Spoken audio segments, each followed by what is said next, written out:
Hello everyone. আশা কৰো সকলোৱে ভালে আছে। মই যিখন লক্ষ্মীকান্ত আছে ইণ্ডিয়ান পলিটি বুক সেইখন কন্টিনিউ কৰি আছো। ঠিক আছে। আৰম্ভণিতে এটা কথা কওঁ, মই যিখিনি কভাৰ কৰি গৈ আছো এইখিনি both for prelims and mains important হ'ব। যদি আপোনালোকে এইটো কন্টিনিউ কৰি আছে আপোনালোকে হেল্পফুল হ'ব। ময়ো যিমানখিনি পাৰি কন্টিনিউ কৰিব ট্ৰাই কৰিম। ঠিক আছে। So আজি পঢ়াব লৈছো chapter number 10 amendment of the constitution. চাওক এই ওয়ার্ডটো আমি আগতে বহুত বাৰ পাইছো হয়নে? chapter number 9 লৈকে মানে 1 ৰ পৰা 9 লৈকে পঢ়োতে আমি বহুত বাৰ পাইছো। কিন্তু এই যেটো ওয়াৰ্ড সেই ওয়াৰ্ডটোৰ ওপৰতে এটা ধুনীয়াকে চেপ্টাৰও আমি আজি পাই গলো। So constitution খন amendment কৰা মানে কি কিছুমান provisions change কৰা হয়। মানে আগতকৈ বস্তুখিনি ভাল কৰিব বিচাৰা হয়। মানে যেটো আমাৰ চেঞ্জিং মানে টাইম চেঞ্জিং হৈ আছে ন সদায় হেতুৰ লগত যাতে আমাৰ সেই provisions বিলাকো যাতে মিলি গৈ থাকে হেতুৰ কাৰণে amendmentৰ জৰুৰত হৈ পৰিছে। ওকে হেতুৱে যেনেকৈ এতিয়া চাওক আমাৰ যেটো amendmentor provision হেতু আমাৰ আৰ্টিকলৰ কোনটো পাৰ্টত আছে Article 368 in part 20 এটো মনত ৰাখিব Article 368 ঠিক আছে। তাৰ পিছতে আমাৰ আৰ্টিকল খন আমাৰ কনস্টিটিউশন খন amendment কৰাটো বহুত টানো নহয় বা বহুত ইজিও নহয়। সেই কাৰণে আমি কি বুলি কওঁ যে neither flexible nor rigid but it is synthesis of both. Okay, so কিছুমান বেলেগ বেলেগ provisions আছে। তো চাওক parliament can't amend basic structure. এতিয়া basic structure বুলি এটা চেপ্টাৰ আছে হয়নে? So basic structure খিনি কিন্তু আমি amend কৰিব নোৱাৰো। মানে parliament amend কৰিব নোৱাৰে because they are the core characteristics of our constitution. আৰু এইটো কেতিয়াৰ পৰা মানে কোনটো কেছত কোৱা হৈছিলে কেশৱানন্দ ভাৰতী কেছ 1973 যেটো হৈছিলে তেতিয়াৰ পৰা কোৱা হৈছিলে যে পাৰ্লিয়ামেন্টে কোনো পদ্ধে বেসিক স্ট্ৰাকচাৰ খিনিক amend কৰিব নোৱাৰে। ওকে এতিয়া চাওক আমি কৈ আছো amendment মানে amendment কৰাৰো কিছুমান প্ৰসিডিউৰ আছে। প্ৰথমতে কি কৰিব লাগিব যিকোনো এটা বিল এটা চাওক এটা বিল যে উত্থাপন কৰা হয় যিকোনো এটা হাউসত পাৰ্লিয়ামেন্টৰ তাৰ পিছত যেতিয়া তাক পাৰমিশন হৈ যায় পুৰা তাৰ পিছত তাক এক্ট বুলি কোৱা হয়। ওকে তো প্ৰথমতে বিলখন ইন্ট্ৰোডিউস কৰে quote in either house of parliament যে যিকোনো এটা হাউসত কি কৰে সেই বিলখন মানে প্ৰেজেন্ট কৰে। ওকে তাৰ পিছত the bill can be introduced either by a minister or by a private member. হয়তো তেখেত এজন মিনিষ্টাৰও হ'ব পাৰে বা এজন প্ৰাইভেট মেম্বাৰও হ'ব পাৰে। আৰু প্ৰেসিডেন্টৰ প্ৰায়ৰ পাৰমিশনৰ মানে প্ৰয়োজন নাই বিল উত্থাপন কৰিবৰ কাৰণে। তাৰ পিছতে বিলখন দুয়োটা হাউসতে স্পেশাল মেজৰিটিত পাস হ'ব লাগিব। হল তাৰ পিছতে প্ৰত্যেকটো হাউসে কিন্তু সেপাৰেটলি পাস কৰিব লাগিব বিলখন। আৰু যদি কিবা কাৰণত ডিসএগ্ৰিমেন্ট হয় দুয়োটা হাউসৰ আমাৰ হাউস দুটা ন কি Lok Sabha and Rajya Sabha. So suppose Lok Sabha and ৰাজ্যসভাৰ মাজত কি হল সেই বিলখনক লৈ মানে মতভেদ হল ডিসএগ্ৰিমেন্ট হল তেতিয়া কিন্তু জয়েন্ট সিটিং কৰিব নোৱাৰে in case of মানে amendment. Okay. So if the bill seeks to amend the federal provisions of the constitution it must also be ratified by the legislatures of half of the states. যদি federal provision কিবা amend কৰিব গৈ আছে তেতিয়া হলে কিন্তু আমাৰ মানে ষ্টেটৰো মানে 50% ষ্টেটৰো কি লাগিব ষ্টেট লেজিসলেচাৰৰো ratify কৰিব লাগিব হেতু কিন্তু simple majority। আগৰটো আমি স্পেশাল মেজৰিটি কলো এটো simple majority। After duly passed by both the houses of parliament and ratified by the state legislatures, the bill is presented to the president of assent. Suppose gottei bilak hoi gol, ratification hoi gol, pass hoi gol duota housat, tar pisot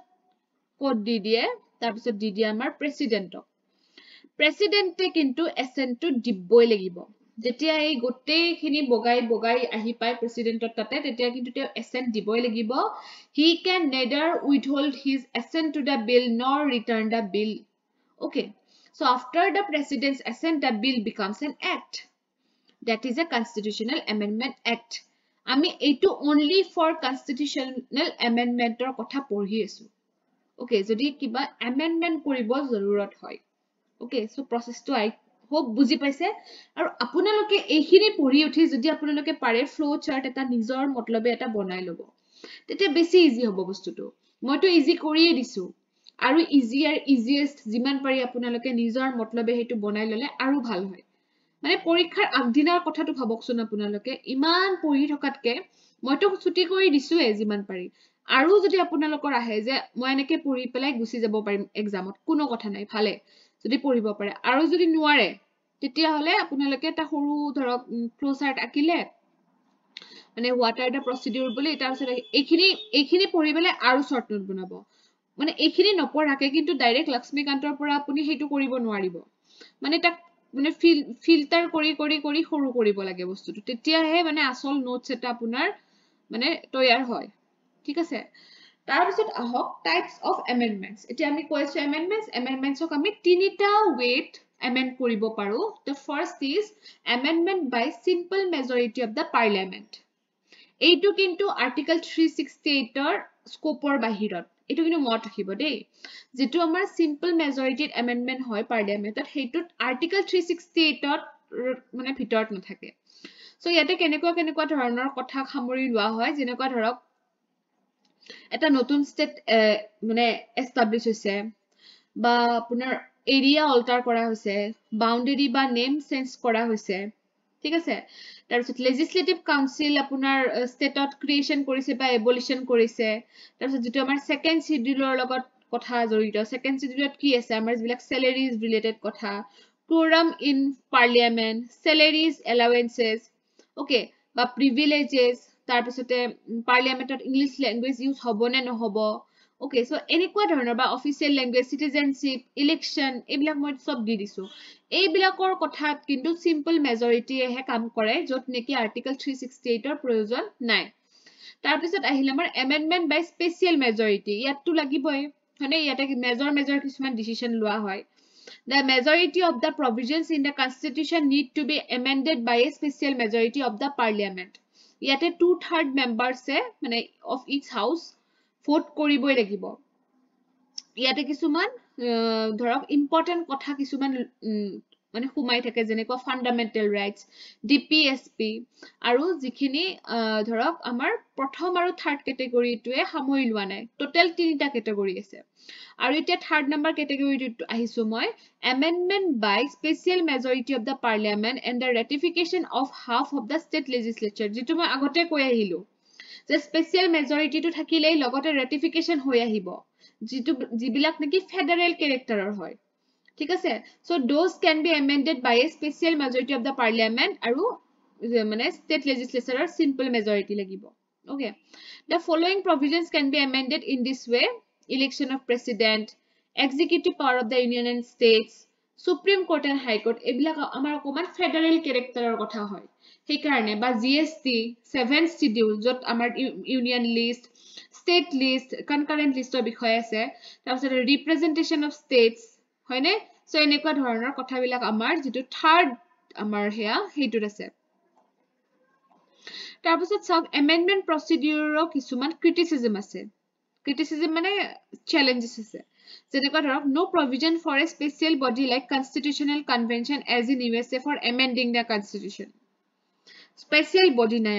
আমাৰ countryত তাৰপিছত the power to initiate an amendment to the constitution lies with the parliament মানে বেছি ভাগ দায়িত্বই পাৰ্লিয়ামেন্টেই পাই যায় state legislatureত কম থাকে এই পাৱাৰটো major part of the constitution can be amended by the parliament alone আৰু constitution খনৰ বেছি ভাগ কথাই হেতু কথাকে কৈছে আৰু এবাৰ হয়নে বা টাইম ফ্ৰেম দিয়া নাথাকে there is no provision for holding a joint sitting ও নাথাকে হেয়ো এটা আপোনাৰ ডাঙৰ চ্যালেঞ্জ হয় the process of amendment is similar to that of a legislative process the provisions related to the amendment procedure are too sketchy মানে লিখাহে থাকে হেতু বস্তুবিলাক okay two স্কেটসি মানে জুডিচিয়েল মেটাৰ্ছৰ পৰা মানে অকমান দূৰত গুচি যায় কিছুমান আৰু সকলো নহয় আৰু ইয়াতে মই এটা এইখিনি বস্তু মই ইয়াতে ইনক্লুড কৰিব নোৱাৰিম বিকজ এইটো বহুত ডাঙৰ হয় যিখিনি আমাৰ লক্ষ্মীকান্তৰ এপেণ্ডিক্স 4ত আছে কনষ্টিটিউচনেল এমেণ্ডমেণ্টছ এট এ গ্লেন্স বুলি আছে সেইটো পিছফালে আছে বুকখনৰ তাতে মানে যিখিনি আমাৰ ইম্পৰ্টেন্ট কনষ্টিটিউচনেল এমেণ্ডমেণ্ট এক্ট বিলাক আছে তাতে লিখা আছে আপোনালোকে পঢ়িব সকলো নালাগে যিখিনি অলপ ইম্পৰ্টেন্ট যেন পায় ন সেইবিলাক আপোনালোকে পঢ়িব আৰু ইয়াতে PYQ খিনি দিছো যিখিনি আমাৰ কনষ্টিটিউচনেল এমেণ্ডমেণ্টৰ লগত জড়িত হৈ আছে এই ভিডিওটোতে একেলগে মই বেসিক স্ট্ৰাকচাৰটো ক্লিয়াৰ কৰি দিও মানে এই চেপ্টাৰটো কভাৰ কৰি দিও ওকে এটো মই আৰম্ভণিত কোৱা নহল মই হেয়া দি দিম আমাৰ ভিডিওৰ টাইটেলটো দি দিলে আপোনালোকে নিশ্চয় গম পাব ঠিক আছে এতিয়া চাওক মই কৈ আইছো বেসিক স্ট্ৰাকচাৰ যেটোক নেকি আমাৰ কনষ্টিটিউচন এমেণ্ডমেণ্টে চেঞ্জ কৰিব নোৱাৰে এটা বেসিক স্ট্ৰাকচাৰ কি বেসিক স্ট্ৰাকচাৰ আৰ দা কোৰ ভ্যালুজ অফ आवर কনষ্টিটিউচন যেনেকৈ ফান্ডামেন্টাল ৰাইটস secularism sovereignty হেবিলাকক আমি চেঞ্জ কৰিব নোৱাৰো হয়নে the Kesavananda Bharati judgment introduced the basic structure doctrine which limited parliament's power to make drastic amendments that may affect the core values enshrined in the constitution like secularism federalism ebilakok change koribo নোৱাৰে so the verdict upheld the power of the Supreme Court to judicially review laws of parliament it evoked the concept of separation of powers among the three branches of governance okay so eta concept uliaisile ei heitue apunar je amar separation of power je amar governance or kisman branch thake hone tinita branch ase mainly legislative executive and judiciary hone so hei bostu to hei jitu mane hei jitu differentiate power heituk apunar mane কি কৰা হৈছিল আভেল কৰিছিল এই ভাৰ্ডিক্টটোৱে যেটো কেশৱানন্দ ঠিক আছে সবৰে নিজৰ নিজৰ কাম থাকে হয়নে নহয় কিন্তু চেক এন্ড ব্যালেন্স সিস্টেমটো হ'ব লাগিব এতিয়া মই যেতিয়া আপোনালোক সেপাৰেশন অফ পাৱাৰ বুজাম তেতিয়া এইখিনি কথা আপোনালোকে বেছি ভালকে বুজি পাব এতিয়া বেসিক স্ট্ৰাকচাৰত আমি কনসেন্ট্ৰেট কৰো ঠিক আছে এটা সব বেসিক স্ট্ৰাকচাৰৰ লগত ৰিলেটেড চাৰিটা মোস্ট ইম্পৰ্টেন্ট কেস আপোনালোকে মনত ৰাখিব Shankari Prasad case Golaknath case Kesavananda Bharati case and Minerva Mills case এই চাৰিটা মেইন কিন্তু আৰু আছে কেইটামান হেকিটাও ইয়াতে মই ধুনিয়াকে ইভলিউশন হিচাপত দি দিছো প্ৰথম শংকৰী প্ৰসাদত কি কৈছিলে আমাৰ হেয়া আমাৰ কি কয় সুপ্ৰিম কোৰ্টে কি কৈছিলে যে parliament can abridge any of the fundamental rights by enacting a constitutional amendment act যে পাৰ্লিয়ামেন্টে ফান্ডামেন্টাল ৰাইটছক আনকি টেক এৱে কৰি লৈ যাব পাৰে মানে এৰাই মানে গুছাই দিব পাৰে যদি কনষ্টিটিউচনেল এমেণ্ডমেন্ট কৰিব পাৰে ওকে আৰু হেইটো মানে আৰ্টিকল 13 ৰ আন্ডাৰত নাথাকিব will not be void under article 13 okay তাৰপিছত চাও এটো মেইনলি কিহৰ কাৰণে হৈছিল জানেনে এটো আমাৰ ফাৰ্স্ট এমেণ্ডমেন্ট এক্ট হৈছিল যেতিয়া 1951 ত আৰু ৰাইট টু প্ৰপাৰ্টিটো যেতিয়া চ্যালেঞ্জ কৰা হৈছিল হেইখিনি সময়ত কোৱা হৈছিল ৰাইট টু প্ৰপাৰ্টিটো যেতিয়া গুছাই দিয়া হল আমাৰ ফান্ডামেন্টাল ৰাইটছৰ পৰা হেইখিনি সময়ত কৈছিল যে পাৰ্লিয়ামেন্টে ফান্ডামেন্টাল ৰাইটছকো কি কৰিব পাৰে নাইকিয়া কৰি দিব পাৰে তাৰ পিছত গোলকনাথ কেছ আহি গল 1967 সুপ্ৰিম কোৰ্টে ৰিভাৰ্স কৰি দিলে আৰ্লিয়াৰ ডিসিশনটো কি কলে যে পাৰ্লিয়ামেন্টে এই ফান্ডামেন্টাল ৰাইটছ আতৰাব নোৱাৰে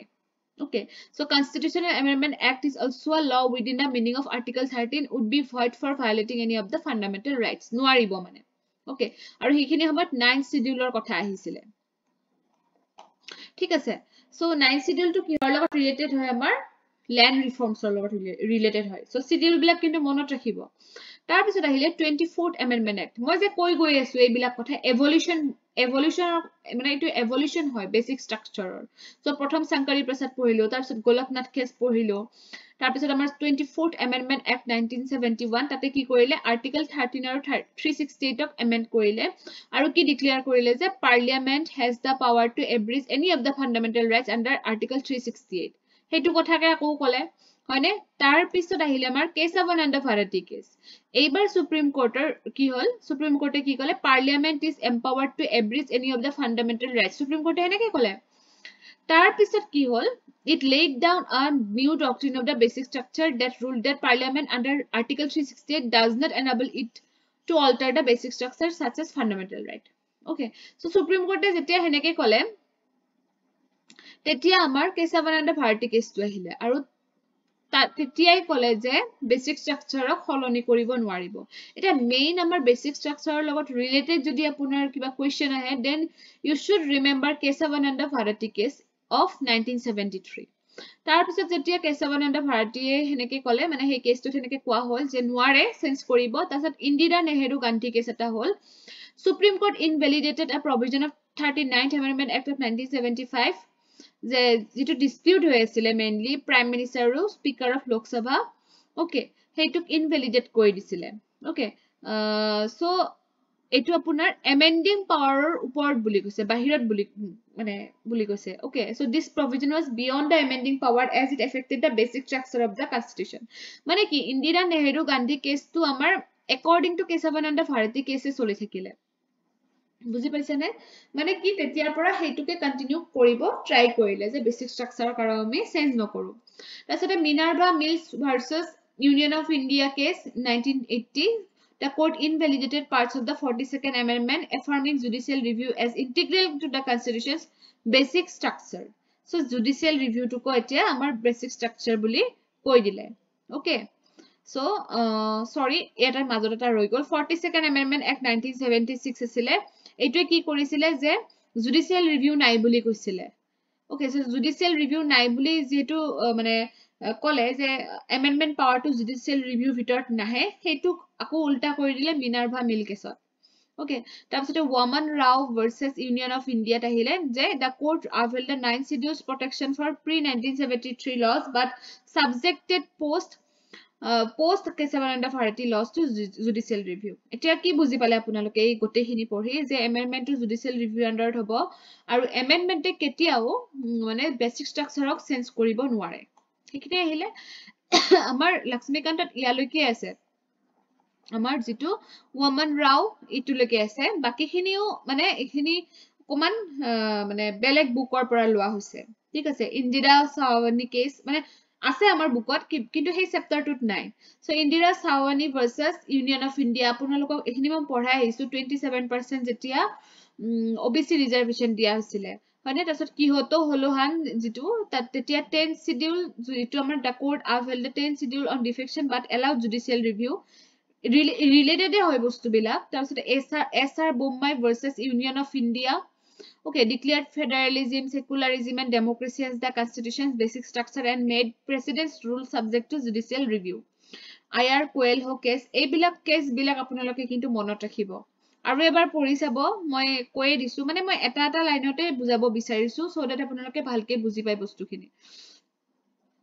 এতিয়া চাওক বেসিক স্ট্ৰাকচাৰ মানে এটা আইডিয়া হৈ গল আপোনালোকৰ কোৰ ভ্যালুজ অফ आवर কনস্টিটিউশন আৰু ইয়াতে এলিমেন্টস বিলাক কি কি এটা কেশৱানন্দ ভাৰতী কেছৰ সময়ত আমাৰ কোন বিলাক এলিমেন্ট বেসিক স্ট্ৰাকচাৰ ভিতৰত সোমালে প্ৰিএম্বল টু সোমালে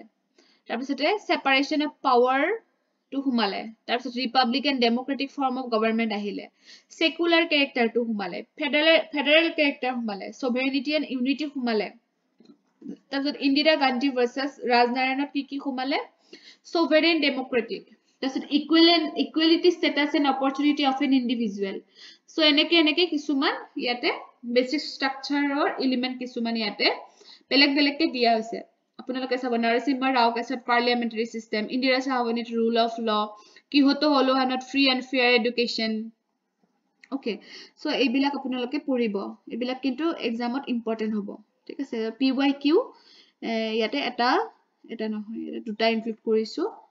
আপোনাৰ মই একেবাৰে কিমানৰ পৰা 2013 ৰ পৰা 2024 লৈকে মানে কোৱেশ্চন বিলাক চাই বেলেগকে আপোনালোকক ইয়াতে ইনক্লুড কৰাইছো গতিকে কোৱেশ্চন বিলাক অ্যাটেম্প কৰিব কিন্তু আপোনালোক এখিনি পঢ়াই আছো মই পঢ়োৱাৰ পিছত যাতে কোৱেশ্চনটো অ্যাটেম্প কৰে তেতিয়াহে কামত আহিব ঠিক আছে ইয়াৰে পিছত পাৰ্লিয়ামেন্টাৰী সিস্টেম তাৰপিছত ফেডাৰেল সিস্টেম এইবিলাক মই এই দুটা মই কভাৰ কৰিম এইটো ক্লাছত অনলি কনস্টিটিউশনাল এমেন্ডমেন্ট এক্ট আমাৰ আৰু বেসিক স্ট্ৰাকচাৰ এই চেপ্টাৰ দুটা মই কভাৰ কৰিলো ঠিক আছে, thank you for watching the video.